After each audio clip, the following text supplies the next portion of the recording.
powered by Riverside FM.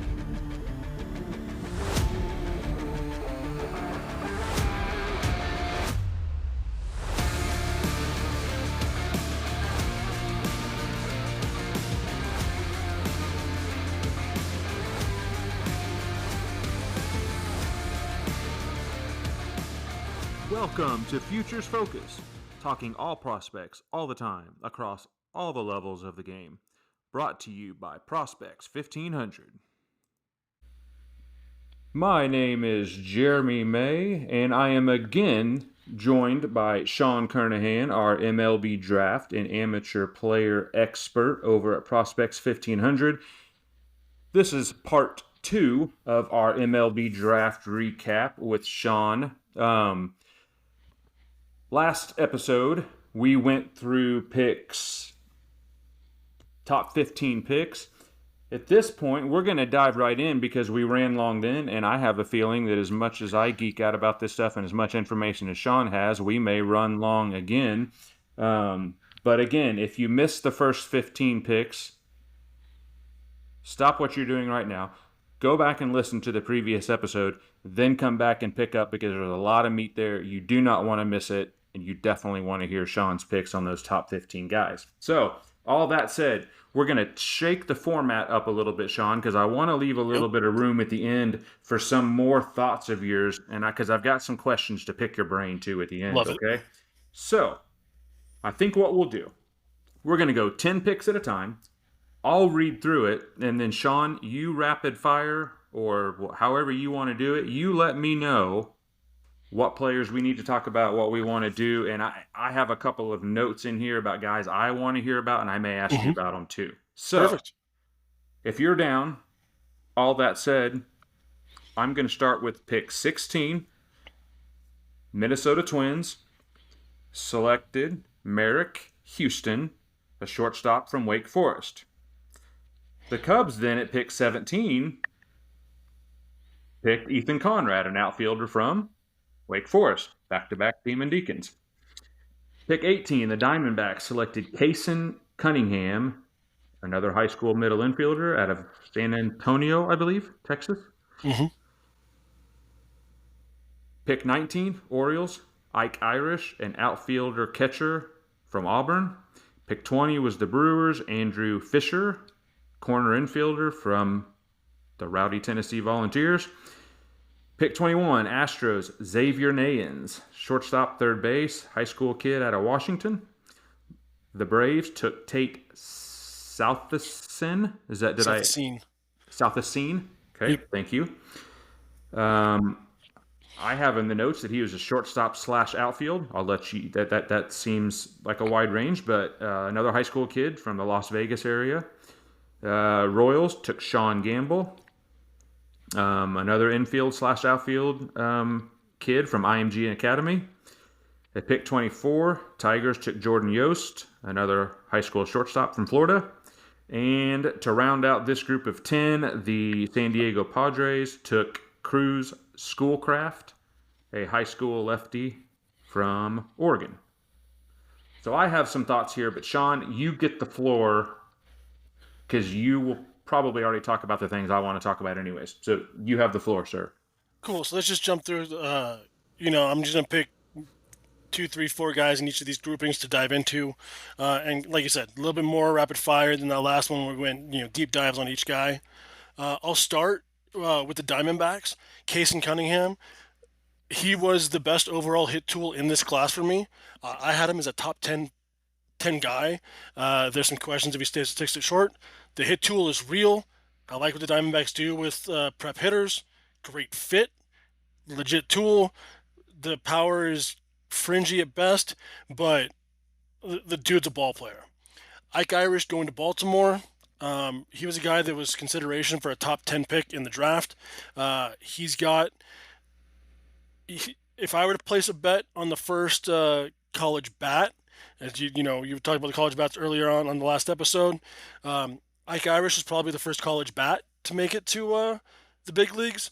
He's got an advanced hit tool. He's got some real pop. Do I think he sticks at catcher? No, especially considering who the Orioles have and what they did later on. My guess is he goes straight to the outfield, never looks back, plus arm in right field potentially, with some power there. Uh, Xavier Nyans, coming out of the Pacific Northwest. This is a guy. The difference between him and Ethan Holiday is not that great. Both are guys who are a little bit too passive at the plate. There's some questions about, the hit tool. The power is massive. This guy hits some of the biggest home runs you will ever see, and he is only going to, get bigger and get stronger.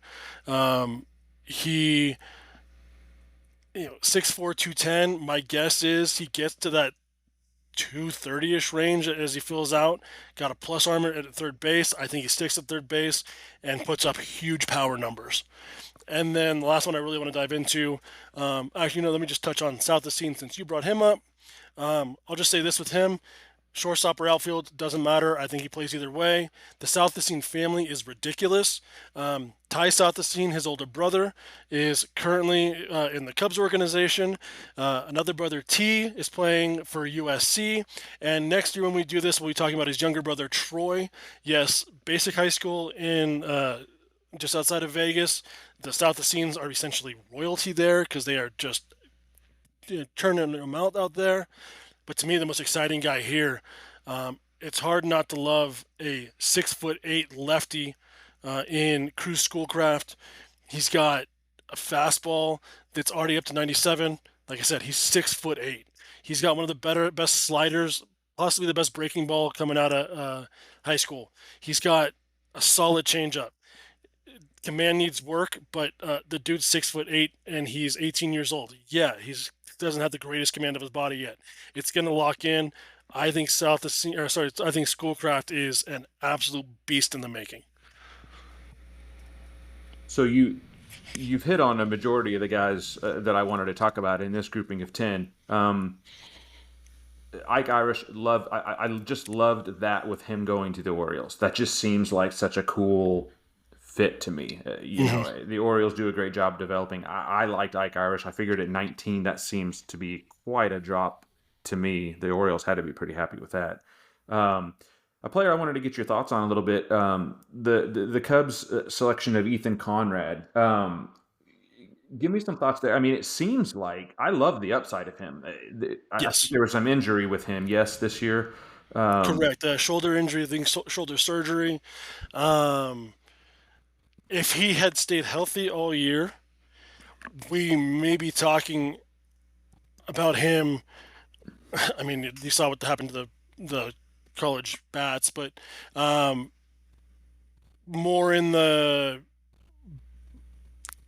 10, 11, 12, maybe ahead of Gavin Killen. He maybe is the second college bat after Ava Arquette. There's that type of upside if he was healthy. He's a bigger dude, but he's athletic. He could potentially stay in center field. The concerns I have, injury. It's a shoulder injury. I don't love shoulder injuries, and just such a limited amount of time at Wake Forest. He spent the previous 2 years at Marist, where he was a really good ball player. He showed really well with the collegiate national team last summer. But I really wanted to see a full year in a power conference. It's not there. Not to say that it can't be, not to say he's not going to be a good hitter. It's just I struggle with the track record to put a ton of faith in it. I just think there's more risk here as a result. Yeah, for sure, and hopefully his landing spot with the Cubs, as crowded as their outfield is at the upper levels of the minors, hopefully he can sit and develop a little more and not be as rushed maybe as he would in other scenarios. So hopefully there's some, hopefully that landing spot for him is a good one. And you hit on it, Cruz Schoolcraft. I mean, immediately when I see 6'8" lefty with that 3/4 arm slot, already throwing in the high 90s is definitely intriguing, right? But when I look at him, I would love to have seen him in, say, Milwaukee, Cleveland. An organization that's really, really, really known maybe for their pitching development. How do you feel about his landing spot in San Diego? Does that help him, hurt him, not make much of a difference? Sean, what do you think? I mean, I'm trying to think. Probably the last high school lefty of this highly thought of coming out of San Diego was Mackenzie Gore, uh, and maybe didn't live up to quite what people were expecting out of him. Um, do I think it's the perfect fit? No, but this is a guy that I love everything school crew schoolcraft. I am in on him. Uh, Again, we talked about. I mentioned on the last episode. I've been in some debates with scouts and evaluators, with teams, media side, all that stuff. There's a long time that Cameron Appenzeller was thought of as the top high school lefty, and I got into some verbal disagreements with plenty of scouts saying Cruz Schoolcraft was the guy. And I've loved seeing him go this high because I just wanted to pat myself on the back on that one. I love Schoolcraft. I'm a believer. I don't care where he went. I'm a believer in the stuff. Plus, he's got an 80 grade name, so Oh yeah. he's got that in his back pocket. All right, well, Sean, that kind of wraps that group of 10. Good analysis there. Let's roll through the next through the next grouping of 10, and this kind of gets us. We'll talk about it as we go. Pick 26. The Philadelphia Phillies took right-handed pitcher Gage Wood out of University of Arkansas. There's my first hog coming off the board. Pick 27, Cleveland Guardians, Jace LaViolette, right? LaViolette. Yeah, I believe it goes Lavalette, but I've heard it many different ways. I'm not exactly sure. Outfielder, Texas A&M. At pick 28, this was the Royals' prospect promotion pick, so a lot of people are calling this the Bobby Witt pick for him finishing in the top 3 of the MVP voting. So with that pick, the Royals took Josh Hammond, a corner infielder, third baseman, high school kid, North Carolina. And then we jumped down into the compensation round. So pick 29 was the D-backs pick for Christian Walker, and that was Patrick Forbes, a right-handed pitcher from Louisville. Pick 30 is the Orioles pick for Corbin Burns, and they picked Caden Bodine, catcher from Coastal Carolina. Again, the Orioles at 31, this time for losing Anthony Santander, got to take Weha Aloy, another Razorback, shortstop. Pick 32, the Brewers, for Willie Adames leaving, got Brady Abell, another high school shortstop.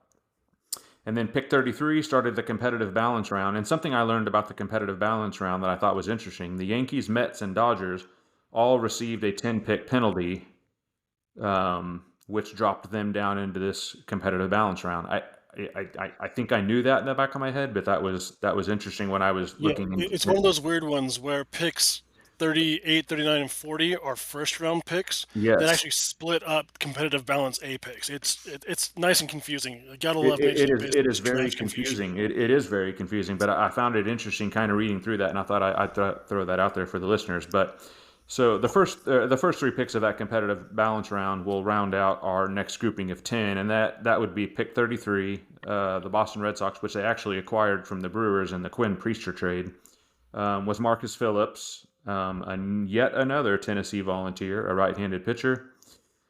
Pick 34 was the Tigers, Michael Oliveto. Did I say that right? A high school catcher.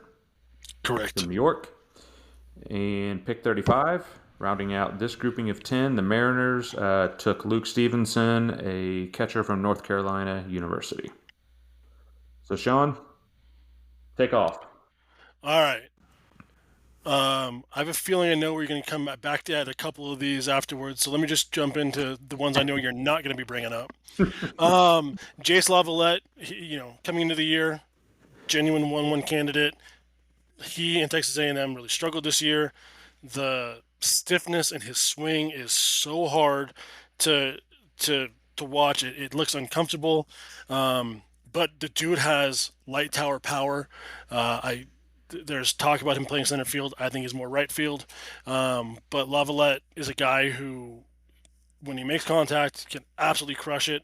Problem is, I think he hit 258 this last year.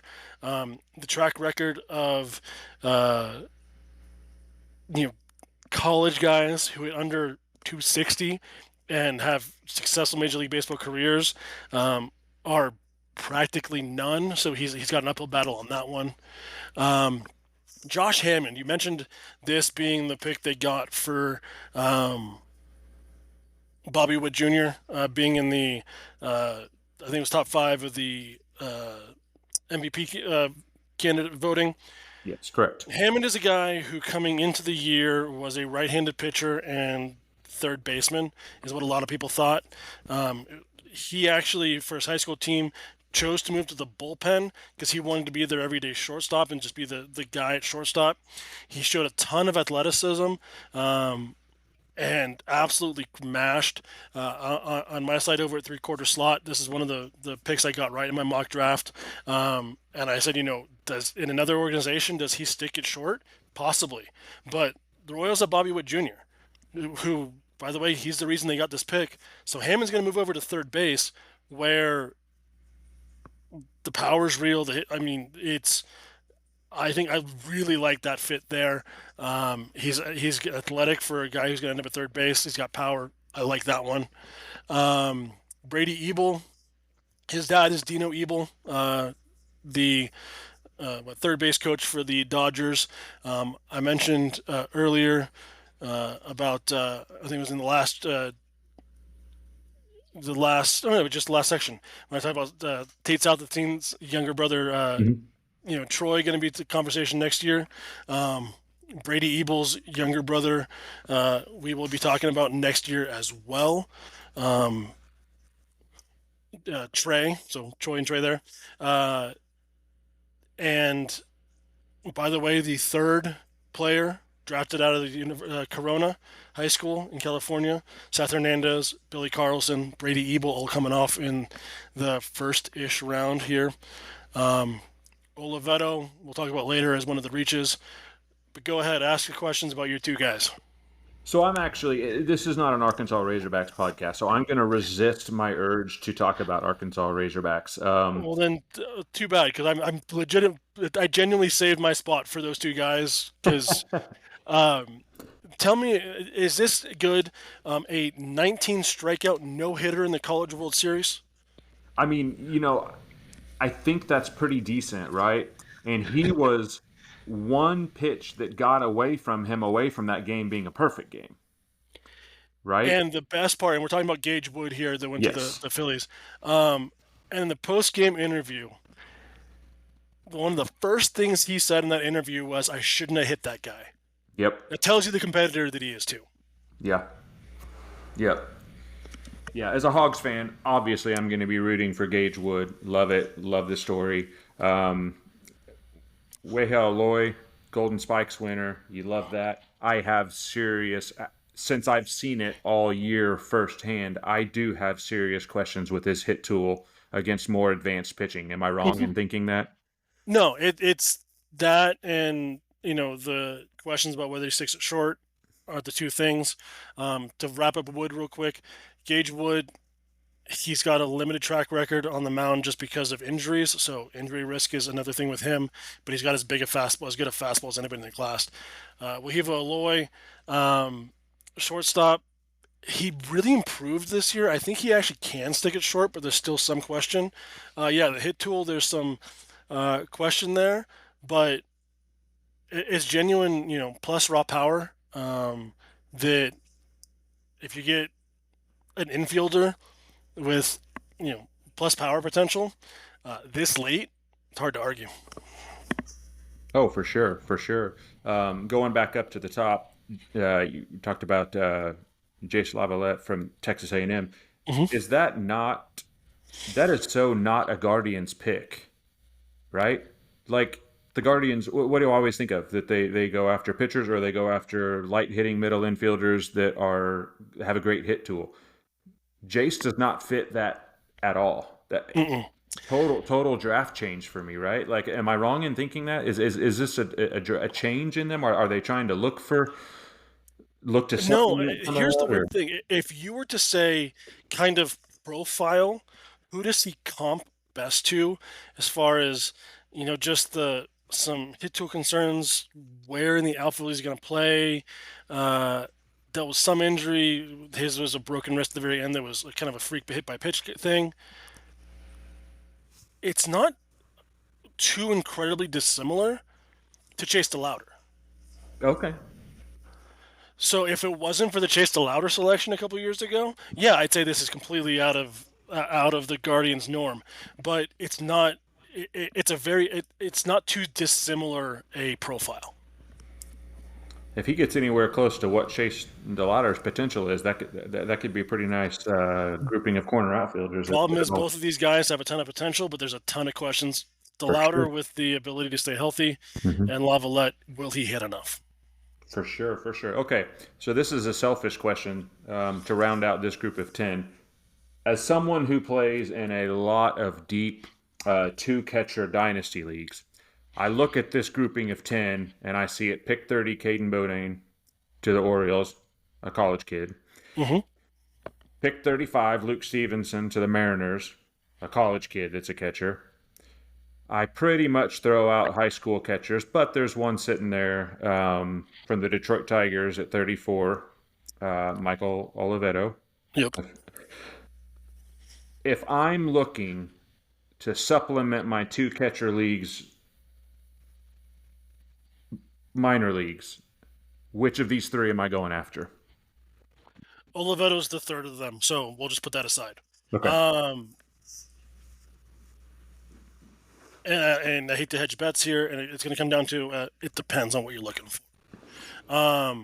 Both Stevenson and Bodine, they are catchers. They are sticking at catcher. No need to worry about that. They are catchers moving forward. Question with Luke Stevenson is he going to hit enough? The hit tool really struggled this year. It really came backwards. But when he makes contact, there's plenty of power there. So you potentially get a guy who's definitely a catcher who can put up big power numbers, but is going to swing and miss a lot. Where Bodine, he does not have the as much power. It's the power tool is going to his lightest tool, but he might have the best hit tool of any college player in the draft. Oh, The nice. best hit tool in a draft coming from a switch hitting catcher, you don't find that. To me, I'm a Bodine guy. Stevenson probably has the upside because of the power, but if you want a guy that, especially on a two catcher league where you just get a guy that you know is going to be in there, Bodine is a guy who is as advanced a receiver as there is, so he's going to be a quick moving catcher. He's a switch hitter with as polished a hit tool as any college player in the draft. Good stuff. Good stuff. So that rounds out that group of 10. Sean, I think I'm just going to go through 8 more names, round out, and get us up to round 2. Because I Okay. want to leave some room at the end for a little more rapid fire, a little more outside the box thinking type stuff. Let's do it. So let's just go through these next 8 players, finish up this competitive balance round, and then get into some other topics. So at pick 36, the Minnesota Twins took a right-handed pitcher from Alabama, Riley Quick.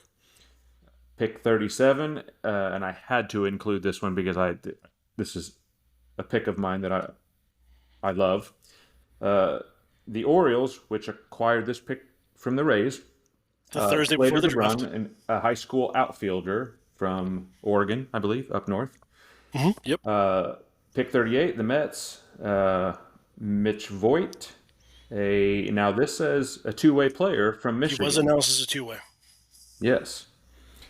Pick 39, Yankees, Dax Kilby, a high school shortstop from Georgia. With back-to-back picks at 40 and 41, the Dodgers took another Razorback, Zach Root, left-handed pitcher, and a pick that they acquired from the Reds in the Gavin Lux deal. They took another Razorback, Charles Davalin, which is one of my favorite Razorbacks, an outfielder. The Rays um, acquired this pick from the Athletics, and they took Brendan Summerhill, an outfielder from Arizona. And to wrap the competitive balance round, the Marlins took Cam Canarella, an outfielder from Clemson. So I have some thoughts, Sean, but I want to let you jump in, and I think you may kind of steal my thunder on some of this, but that's all good. Um, Slater to Brun, we're going to talk about it later on, so I'm not going to get too deep into this. The Orioles absolutely killed it in this draft. I mean, they when they made the trade to get this pick here, it actually gave them the biggest uh, bonus pool, the biggest signing pool of any team, and they used it properly. So their first pick was, you know, the 19th pick in the draft, but here we are talking about pick 37, and that's their fourth pick. They got a bunch of picks in here. We're going to talk about their draft as a whole a little bit later. So Slater DeBrun, ridiculous athlete, fiery. I mean, he is a guy that you love to watch play. He's a Mhm. fiery competitor. He runs, plays with hair on fire. He's a center fielder. He's going to be a plus center fielder in an organization that has center fielders. Um, but he's an advanced hitter, a little light on the power, but you know, plus the better run tool, probably a plus center fielder. He's undersized at under 6 foot, but the dude is easy to root for. Mitch Voigt announced as a two-way guy. That's what the Mets do apparently.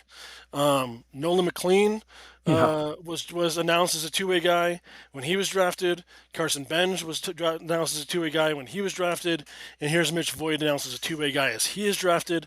Apparently, the Mets just like taking college two-way guys early in the draft. Um, he's to me, he's a second baseman, uh, athletic, good hit tool with some pop. An interesting pick there. It was high for me. I had him ranked 83rd overall. And here he was popped at the 38th pick, but he has already signed. Um, Today, as we're recording it, he actually saved the Mets quite a bit of money, which we'll talk about some. I have a feeling we'll talk about some strategy later on, so we'll get into that. Um, Zach Root is the Dodgers pick there at 40. Uh, I had them in my mock draft going Cam Leiter, who they ended up getting uh, like 30 picks later. It's weird. Root versus Leiter is so incredibly different. Leiter is a massive upside, a ton of injury risk, which just screams Dodger. Zach Root is a guy who came over from ECU. Hmm. He's a polished guy. He's works backwards. Got a super heavy unorthodox delivery, super heavy back lean. It's unique delivery, but it's a polish back of the rotation guy, but a low ceiling but high floor. Um, Davalon is the guy who just hits. Brendan Summerhill, um, I had him ranked 20th overall for me. I think that he's a really good pick by the Rays again here. Cam Canarella coming into the year was my number one college bat. He is ridiculous in the outfield. He is an incredible uh, athlete in center field. He is a plus defender there. He can absolutely fly. Good hit tool. From the left side, he's your typical leadoff guy. A little light on the power. Um, but he dealt with injuries the last 2 years. So if you go back and you look at his college numbers and you look at his steals or lack thereof in college, that is not indicative of his game. The guy can fly. He was dealing with injuries and he just really didn't run the last 2 years. I think he's a legitimate base stealing threat and will be a center fielder for the Marlins. Yeah, I feel, as I look at this grouping, there are a couple things that stood out to me, and so we touched on it, and we said we were going to get into it more. Pick 37 there to the Orioles again. Orioles are one of those organizations that at least it seems like they develop well, right? Hmm. A lot of their upper guys have either graduated or are about to graduate. Sam Basallo. Um, so it's time to restock, right? To me, Slater DeBrun landing with the Orioles, the way they develop and the potential in this kid, to me seems like a great fit. So, Sean, like, if I squint like a little bit, I see. Am I wrong for saying that I see like Corbin Carroll light here? Like, Yes, what perfect. do you think? Yes, similar size, similar fieriness. Like I'm telling you this, if you have not seen Slater to Bruin play a full game, when he gets, he won't probably debut until next year. But when the time comes and you can watch him on MILB TV, watch him play baseball. He will be quickly become one of your favorite players. The way he plays the game, it is a million. He's constantly on full blast. He's constantly going full speed. It Yeah, I mean, it is just a ton of fun to watch. He's always giving max effort. I mean, he there'd be a ball. If he's going to be a future center fielder, but if he's playing on a corner and there's a ball of 12 rows foul, he's still going to run straight to the wall and try to jump the 12 rows. Like, that's just the way the dude plays the game. Yeah, I've diving into this. I had read some stuff ahead of time, calling him a sleeper going into this draft, and when I saw when I saw him laying the Orioles, I was like, okay, perfect case scenario. But I'm glad you corrected me. I heard you pronounce it De Bruyne. Uh, I believe I had been saying it wrong, and De Bruyne. So if he's going to be a target of mine and somebody I'm going after, I need to pronounce his last name right. So thank you for that. So, And now um, I'm hoping I'm getting it right too. So I'm pretty well, sure it's De Bruyne, but we'll see. either way, we'll be hearing the name We will enough absolutely be hearing it. anyway. So, Sean, uh, that takes us through what I would air quote call the first round. Yep. I think that's a really good place to stop going through pick by pick by pick. Yeah. What I want to do now is we have given you between last episode and this episode 43 names. So that roughly takes you through 3 rounds of an FYP. Now, I'm not saying these guys are going to be the top 3 rounds of your FYP because I believe there's some players down below who are going to supplant some of these guys, right? And we've already Yes. and we talked about the international players coming later that are a lot of times are mixed into your FYPs. So outside of these 43 names we've given our listeners, Sean, pick a few that you want to talk about, and then I have maybe a couple that if you don't talk about them, I want to bring up and see what you think. So again, the floor is yours, Sean. Give me a few that you think dynasty owners maybe specifically really need to look out for, or if there's just a guy that you really want to talk about for some reason. Sean, the floor is yours. If you want to swing for the fences, there is no better move than going Quentin Young, who went to the Twins, pick 54. Genuine plus power. The dude has flipping cannon of an arm, maybe the best arm, fielding arm in the draft. He's a high schooler out of Oaks Christian in California. He is the nephew of Dimitri and Delman Young. Ah, There's tons of bloodlines in this draft. The power is ridiculous. He is 6'6". He if the Twins let him start his first few games as a pro at shortstop, it would not shock me. He is athletic. He can be a very good defensive third baseman. He can be an incredible defensive right fielder. The power here is insane. He's a guy I love him there at 54. I so mentioned Sean, Cam Leiter. Go ahead. no, I want to pause you right there because I want to ask you a question specifically about Quentin Young before we move on because he Yeah. was one of the ones I was going to ask you about. At pick 54, if you're drafting in strictly from a dynasty standpoint, chasing his tools, because you nailed it, the tools are enticing. where does he go? Where are you drafting him in a first year player draft? Are you letting him fall down to the third round? Is that about No, to the late third round? Is that about right? Are you taking a chance that's early? probably about right. But if I'm making the pick, and it's going to depend on your your farm system's setup. If you've got guys who are established or a little bit of a safer, uh, safer team built out, and you want to go ahead and just go after upside, I don't let anybody. I don't risk him not getting to me in the third. He's a second rounder to me. Like it's that kind of upside. The There you upside go. here is just if you're willing to take the risk and you've got a roster that's built the right way, I swing for it. Nice.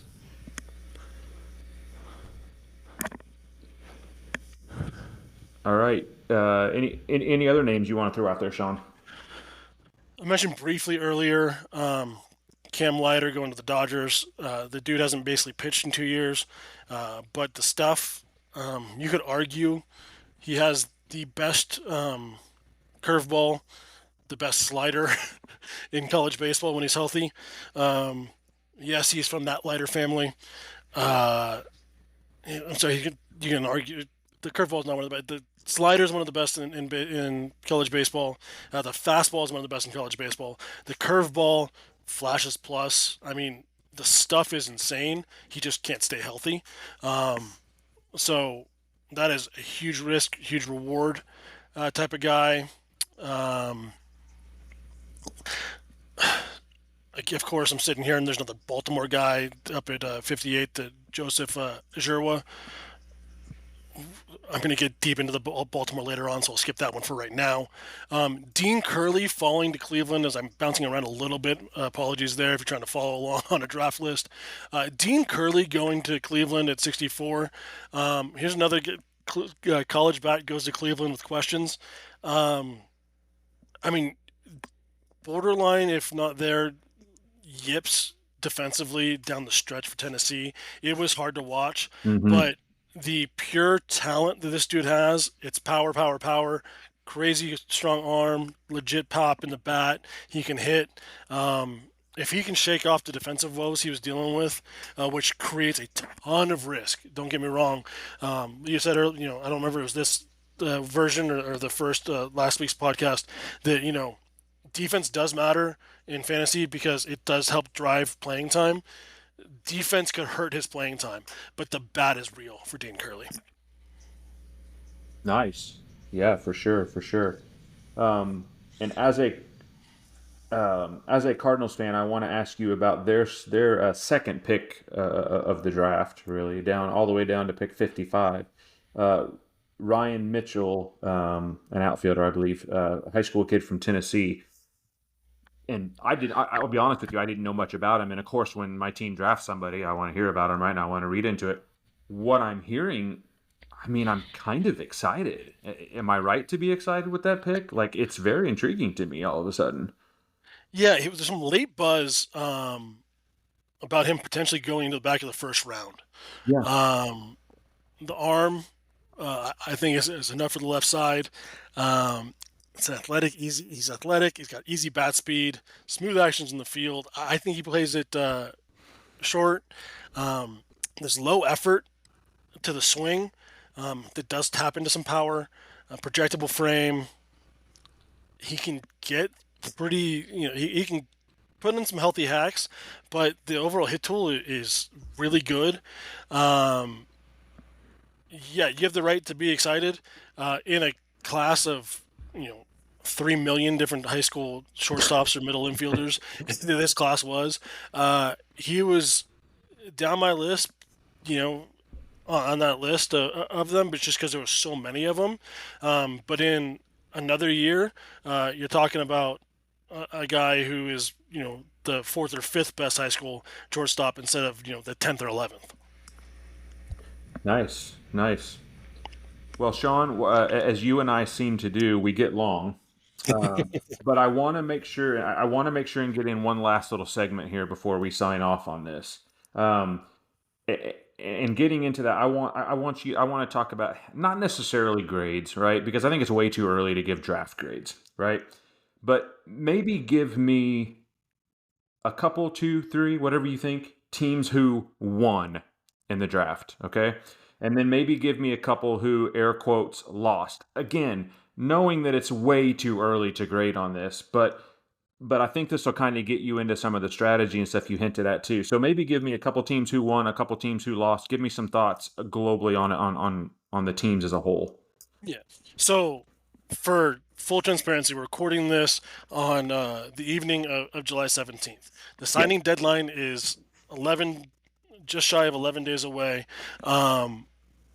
Who signs and who doesn't impacts this a lot. Before you can do grades, you got to know who signs, and then that's the first time to me you can grade a draft.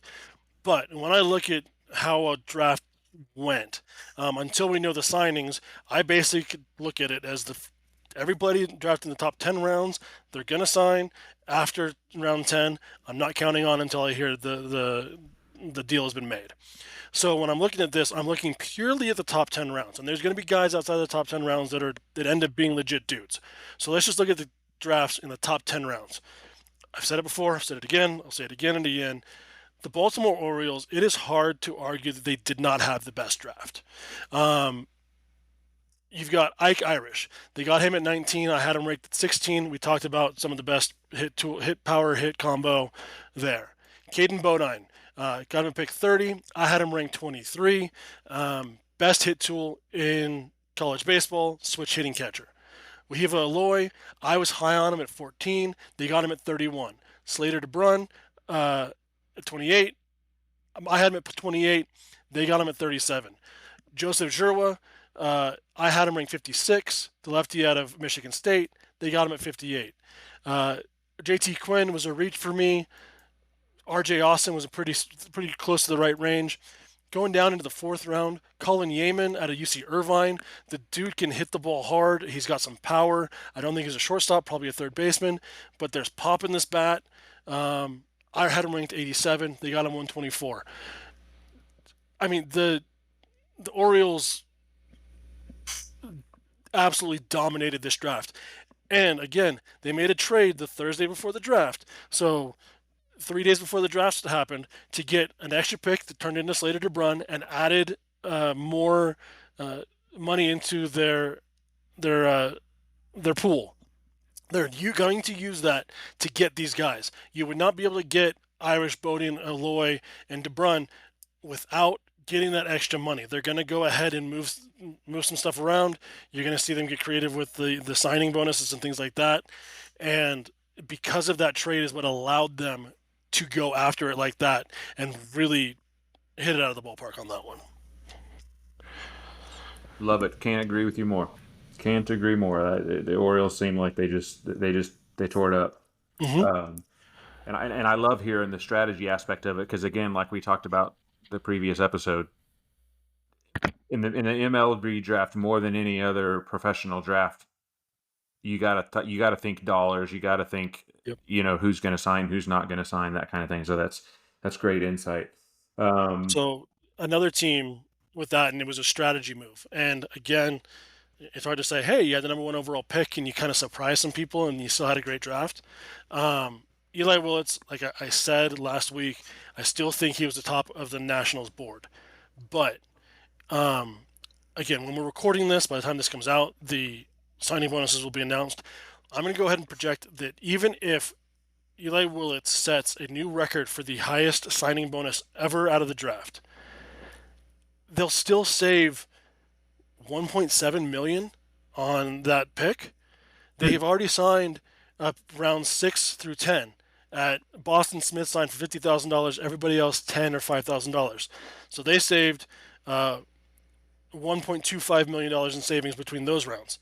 So that's basically $3 million that they have, and that's why in round 3 they're able to go Landon Harmon, a big arm out of high school, Miguel Sime, a triple-digit fastball out of high school, who finally found feel for spin late in the year. Coy James, I had my number 59 ranked player, yet another high school shortstop. They got him at 142. They're going to be able to sign Harmon, Sime, and James because of what they did 6 through 10, which, by the way, guys like Boston Smith and Wyatt Hensler, not not insignificant guys. They're going to be good org guys with a chance for a cup of coffee, but that allowed them to go and get Willett, Harmon, Sime, and a established college guy in the second round, Nathan Petrie too. Like the way they moved it around. There's an article coming out again. By the time this is live, it'll long be out. I had an opinion piece that's coming out on Prospects 1500 about the draft and how to fix it. I do think that the MLB draft needs some changing, but the way the draft is currently set, the Nationals did well by it. Nice. That is not one of the teams I would have thought you would have talked about, but you sold me. Then the last team I want to mention is going to be Boston. So go back to the AL East, and you know, in the baseball draft, MLB draft, you don't really draft for need, especially towards the top. You go best available, but just based on the organizational structure and what they have, Boston was one of those teams that I would not have blamed them if they went for need base, which would have been arms. And I don't think they needed. I think they still went pretty darn close to, if not best available, and got darn good arms. We've already talked about Kyson Witherspoon last week, who I had ranked 8. They got him at 15. Marcus Phillips, a Tennessee arm, they got at 33. I think he's a starter in the future. Anthony Ianson, how he fell to 87, I have no idea. I had him ranked 41. I think Witherspoon and Ianson pitch in the rotation at some point in the 2026 year. I think Phillips is in the rotation at some point in the 2027. They could have 3 guys in the rotation within 24 months from this draft in the top 3 rounds. Wow. If they do nothing else, then they did just fine. And by the way, Henry Godbout, the second round pick, the third round pick. No, it was the comp 2 out of Virginia. His swing fits Fenway Park. It's that line drive swing. He will play pepper with the monster. It's a swing that fits that ballpark too.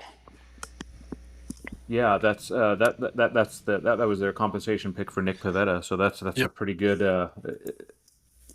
good pull there, for sure.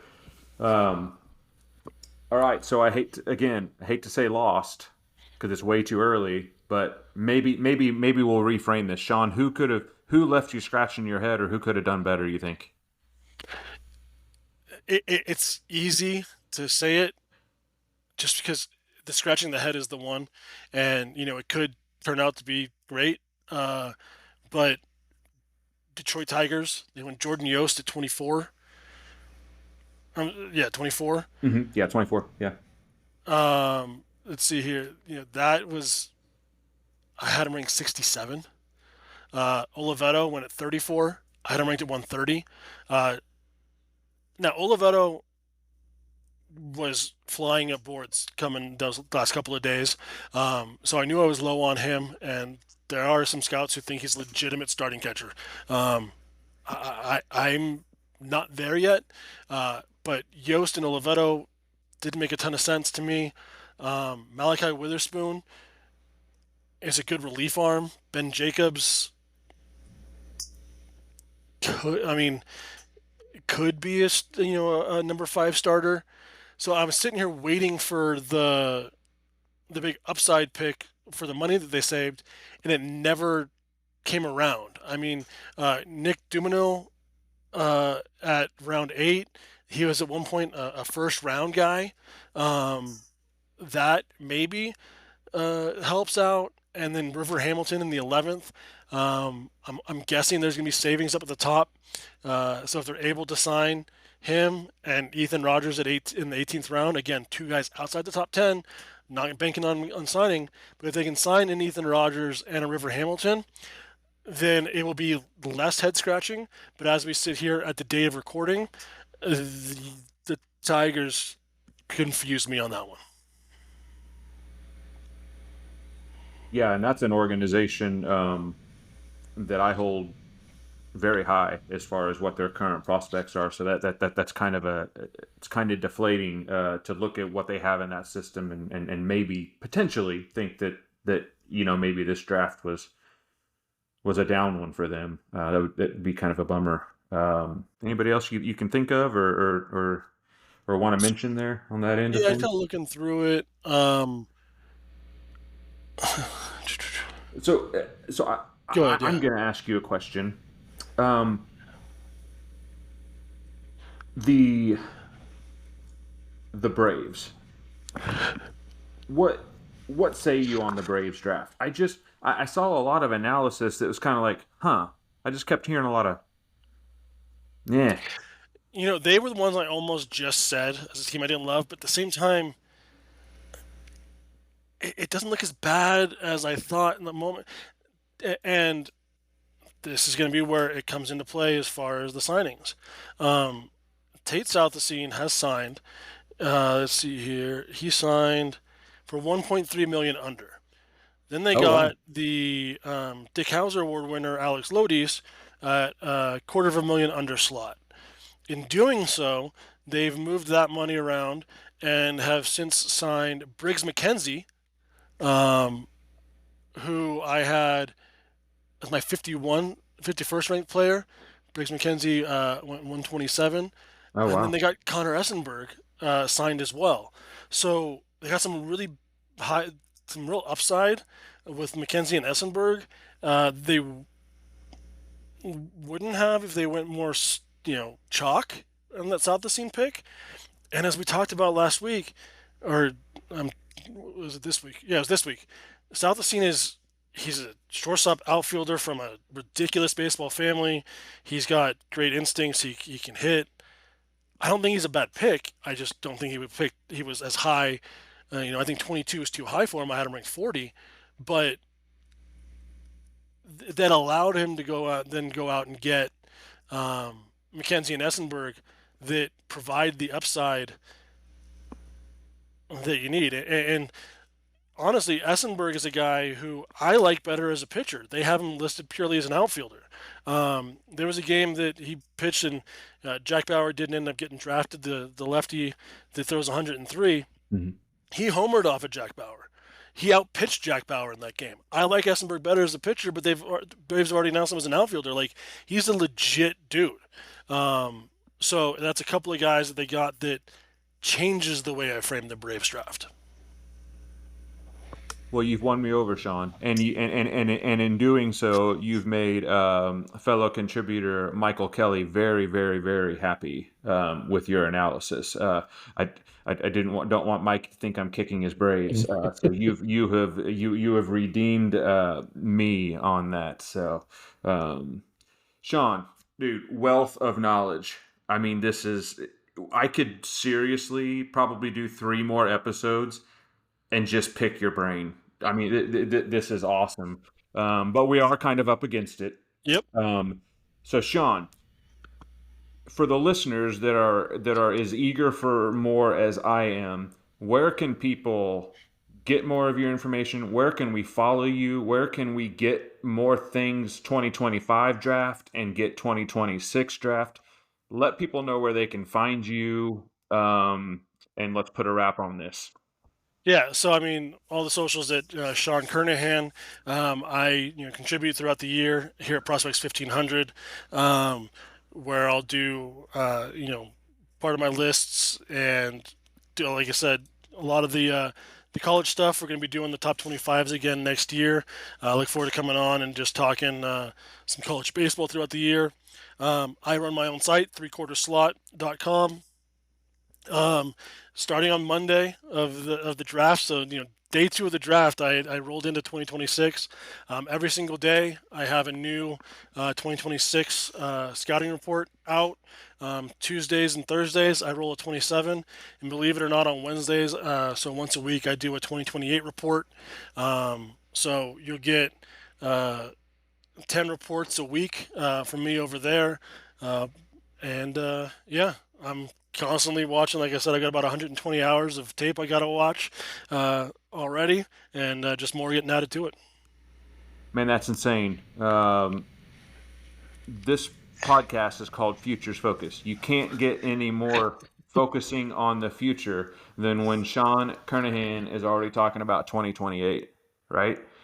I mean, it's insane. Sean, again, man, thank you so much. You did give me a great segue. Talking about more college, I would love to get some more college content on here. Have you back on and talk about some more of that stuff. At another time, and focus more on that college stuff because hey, it's again futures focus. Yeah, To and get we do it a little periodically throughout the year so we can touch on some of the high school guys and the college guys leading into the draft rather than just doing a info dump right there afterwards. Oh, for sure, for sure. Again, Sean, man, it's been great having you these last 2 episodes. Appreciate it. Everybody listening, go out, give Sean a follow, check out his website, get more content. Trust me, you will not be let down, especially you dynasty owners or dynasty players. But other than that, we're going to put a wrap on this, Sean. That'll do this for another episode. We'll catch you next time on Futures Focus, a Prospects 1500 podcast.